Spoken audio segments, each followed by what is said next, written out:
En fait, c'est la première fois que une association, Art Pluriel, m'a contacté par le biais de Corinne Albert et m'a donné l'opportunité de montrer une partie de mon travail au travers de laquelle je peux vraiment m'exprimer, montrer aux gens mon histoire en fait.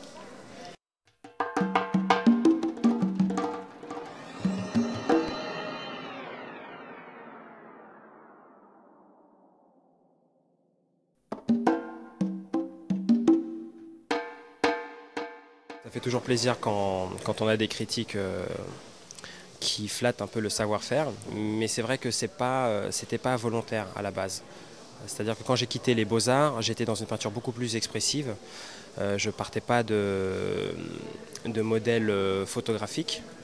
Et c'est petit à petit où j'ai voulu rentrer plus profondément dans l'expression, dans le sentiment des gens, dans le regard, qui est très important.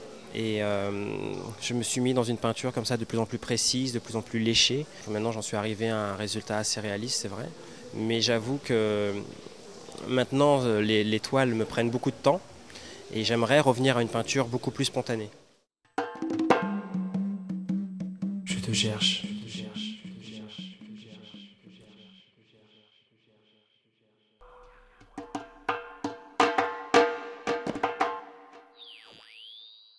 Oui, en fait, je prends la photo avec ma main qui rentre dans le cadre de l'image.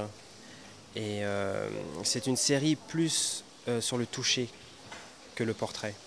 Le toucher, c'est un mot très fort, puisque au sens propre comme au sens figuré, il est très important dans la signification. Les gens ont besoin d'être touchés, aussi bien par les émotions, par des choses, par des passions.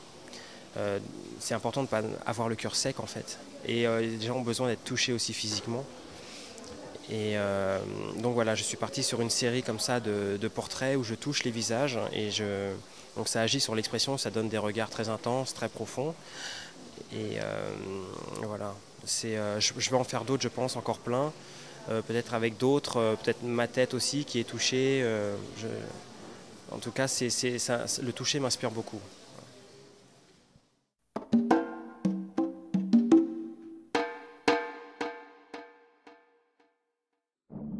Proie ou prédateur?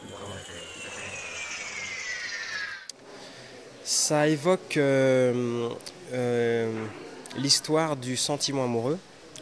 Tout le monde, je pense, ça m'a toujours fasciné ce sentiment, comment l'être humain se fusionne avec quelqu'un d'autre, ont des projets en commun et ne forment plus qu'un en fait dans leur tête, n'arrivent plus à se concevoir sans l'autre, euh, perdent, on va dire, positivement et agréablement une espèce de liberté individuelle au profit d'une fusion du couple. Et je me demandais que ça pouvait être marrant, intéressant de donner un corps à ce sentiment-là et donc de fusionner aussi les corps. Donc je proposais à plein de couples, donc là pour l'instant c'est des couples d'amis, mais on me commande aussi, des couples viennent me voir me demander de leur réaliser une peinture où je mets la tête de l'un sur le corps de l'autre. À chaque fois que je leur propose cette expérience, les couples sont très excités par l'expérience et quand ils voient l'image, c'est toujours intéressant de voir leur réaction. C'est comme s'ils voyaient ce qu'ils ressentent l'un pour l'autre, ils le voyaient devant eux, comme une créature un peu mythologique, un peu comme mi-homme, mi-taureau, mi-femme, mi-poisson pour les sirènes, etc. Mais là, c'est la mythologie humaine en fait. C'est ça, c'est une créature un peu divine, un peu animale aussi peut-être. C'est pour ça que je les mets dans des positions un peu de prédation un peu, ou peut-être de proie, on ne sait pas. Il y a aussi une histoire de dominant-dominé, et voilà, leurs sentiments ont un corps maintenant, et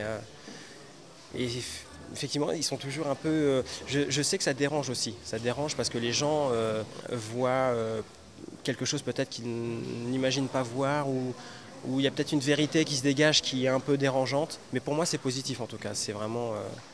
c'est des toiles qui ont vraiment beaucoup d'effets en tant qu'impact. Tu veux que je te touche?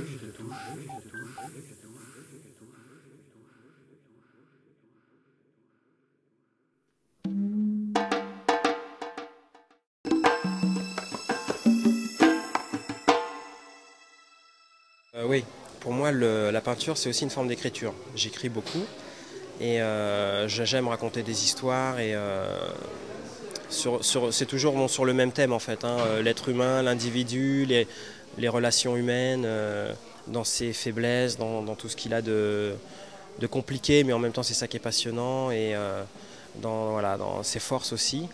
Et voilà, donc je raconte des histoires. J'aime bien travailler en triptyque, en résumant peut-être un peu comme une bande dessinée en fait, où l'histoire du tableau s'articule sur trois tableaux différents. Voilà, j'aime bien mettre un peu d'humour aussi dedans, de temps en temps. Oui, c'est une façon d'écrire la peinture, je pense, pour moi en tout cas.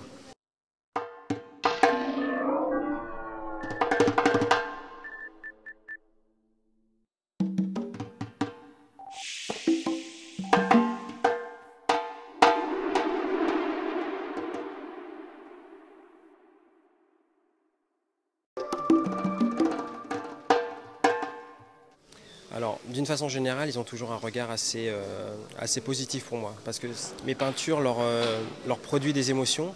Alors, ils sont déjà, en fait, il y a deux niveaux. Déjà, ils sont séduits par on va dire, le savoir-faire. C'est vrai que ce qui se revient souvent, c'est bien peint, enfin, ça ressemble à une photo. Et après, ils sont intéressés par justement l'histoire qui se raconte, ou dérangés, ou intrigués, ou émus en fait par les regards. Et donc je suis plutôt content à ce niveau-là en fait. J'ai un vrai partage qui s'instaure entre mes peintures et les gens. Souviens-toi.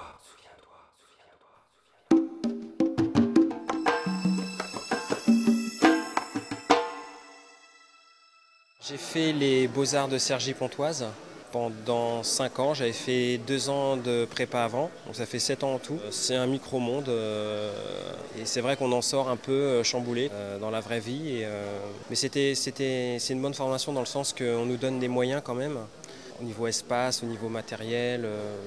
Et c'était assez dur dans le sens humain par contre. Mais c'était important de la faire parce que on nous apprend, c'est pas qu'on nous apprend à peindre réellement, on nous apprend plutôt à être un artiste, en sachant que si après on veut en vivre, ce qui est mon cas, c'est très dur de se vendre. C'est vrai il y a une offre, il y a vraiment énormément d'artistes, il faut faire sa place, c'est très très dur, il faut savoir se vendre. Et la formation que j'ai faite aux Beaux-Arts de Cergy était très importante à faire parce que quand on veut vivre de son art, il faut s'endurcir par rapport, dans le sens de savoir pourquoi on peint, parce que c'est beaucoup d'énergie, c'est beaucoup de temps, à quoi ça sert, et parce que si ça sert à personne, il faut se comprendre en quoi ça sert à nous-mêmes, et c'est ce qui différencie l'art en tant que passe-temps de l'art en tant que, je dirais, art de vivre en fait.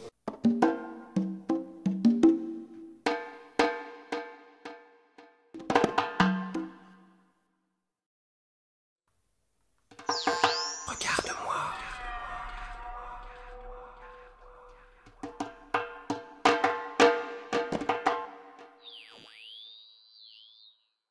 J'existe.